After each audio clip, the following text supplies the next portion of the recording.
Sekuat apapun Mayang mencoba membangun tembok rahasia untuk menutupi kebenaran, semesta selalu punya cara untuk meruntuhkannya. Kebenaran bukanlah sesuatu yang bisa selamanya dikubur. Kebenaran ibarat benih yang perlahan berkecambah hingga tiba waktunya menyembul ke permukaan.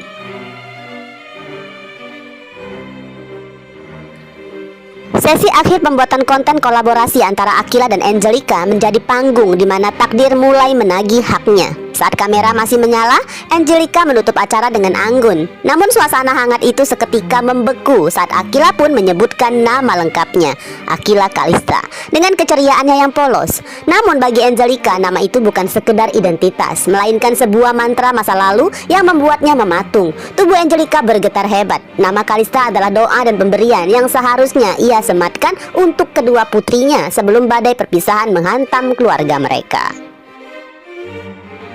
Pesan moral di sini, kebenaran memiliki suaranya sendiri. Seberapa kuat pun seseorang berusaha menyembunyikan sebuah rahasia atau memanipulasi masa lalu seperti yang dilakukan Mayang, waktu akan selalu menemukan celah untuk mengungkapkannya. Kejujuran adalah pondasi terbaik karena kebohongan yang ditutupin hanya akan menjadi bom waktu yang siap merusak saat meledak.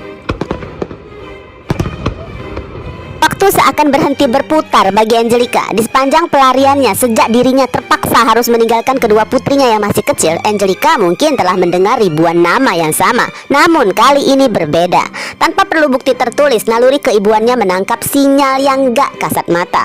Karena Akila bukan hanya memiliki kemiripan fisik dan sifat dengannya, tapi juga menyandang nama yang selama ini ia simpan di relung hati terdalam.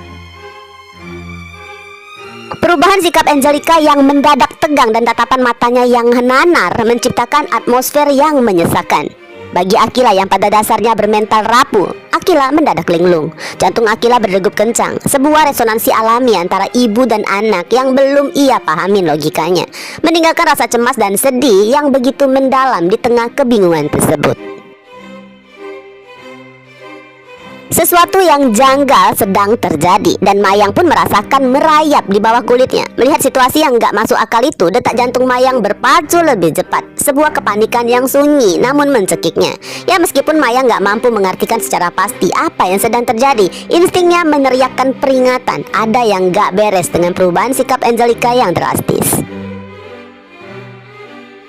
Mayang terpaku di tempatnya. Hasrat batinnya sih berteriak ingin segera berlari memeluk Akila, melindunginya dari ketidakpastian ini. Namun ketakutan Mayang jauh lebih mendominasi. Mayang hanya bisa mematung, gak berani mendekat sedikit pun.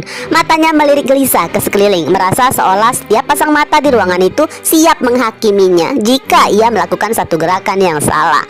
Mayang tahu benar ini bukan saat yang tepat. Di sisi lain, Fata dan Zara sudah memasang kuda-kuda pelindung, bersiap menjadi tameng bagi mental Akila yang tampaknya mulai goyah. Puncak keresahan memuncak saat melihat tatapan Angelica, sebuah tatapan yang menyimpan rahasia besar. Seolah wanita itu baru aja menyadari sesuatu dan hampir aja Angelica merengkuh Akila dalam dekapannya. Namun momen itu menguap secepat datangnya. Dengan wajah yang masih kaku berselimut ketegangan, Angelica memilih pergi begitu aja, meninggalkan Akila yang saat itu masih mematung menatap punggungnya. Akila tampak hampa ya, seolah baru aja kehilangan sesuatu yang sangat berharga tanpa pernah ia tahu apa itu. Fata dan Zara segera mendekat untuk menyadarkan Akila dari lamunannya. Dalam momen yang emosional itu, Fata hampir aja nih guys menyentuh lengan Akila untuk menenangkannya. Namun Fata segera menarik diri. Dengan penuh kedewasaan, Fata mengalihkan peran itu kepada Zara.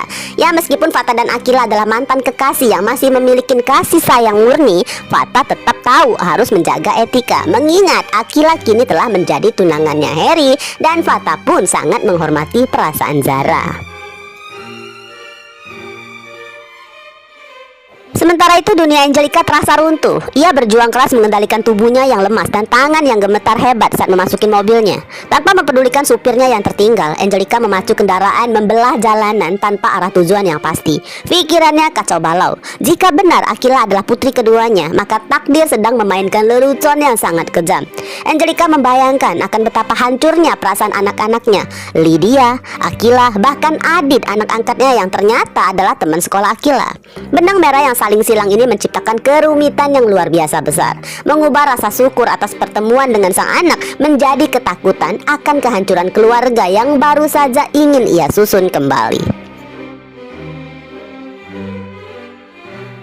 tengah isak tangisnya terselip amarah kepada Leon. Angelica merasa dikhianatin karena sebelumnya Leon gak mengaku telah memberikan nama belakang yang sama pada putri kedua mereka.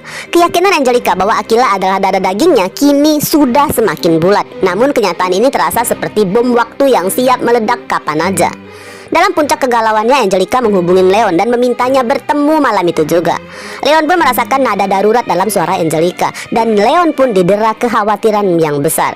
Ya, meskipun saat itu Lydia sempat mencoba menahan papanya agar nggak pergi, namun Leon tetap bersikeras dengan alasan bahwa bagaimanapun Angelica adalah ibu kandung Lydia. Sebuah alasan yang juga menyembunyikan rasa tanggung jawab mendalam yang masih tersimpan di lubuk hatinya. Sementara di rumah Aquila, kehadiran para sahabat termasuk Yuna yang dengan cerdiknya mengalihkan pembicaraan ke soal pembayaran jasa mereka berhasil mencairkan ketegangan. Siasat Yuna di sini bukan karena materi, melainkan cara agar Aquila kembali ke realita dan melupakan sejenak guncangan batin yang baru aja dialaminya. Siasat Yuna berhasil. Kondisi Aquila kembali benar-benar stabil. Maka Fata dan Zara memutuskan untuk segera berpamitan. Ya, meskipun mereka tampak tenang di permukaan, ada kegelisahan yang tertahan di antara keduanya. Mereka seolah nggak sabar untuk segera menjauh agar bisa membedah ketegangan yang baru aja terjadi.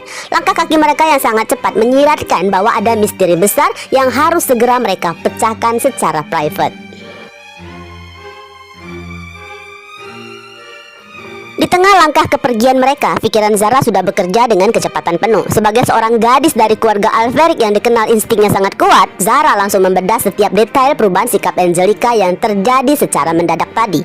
Dengan kecerdasan intuisinya, Zara berhasil menemukan satu titik temu yang krusial, nama Aquila Calista. Analisis Zara terkunci pada kesamaan nama belakang antara Aquila dengan Lydia Calista. Benang merah itu mulai tersusun rapi di kepalanya, menuntunnya pada satu kesimpulan yang masuk akal, yang berarti Angelica tadi telah mulai menyadari identitas Aquila kemungkinan besar adalah putri kedua yang pernah ia tinggalkan.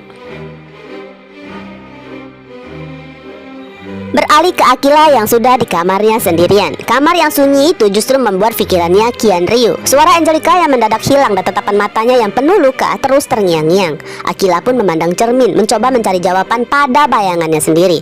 "Kenapa Tante Slay melihatku seolah-olah aku hantu dari masa lalunya?" bisik Aquila lirih.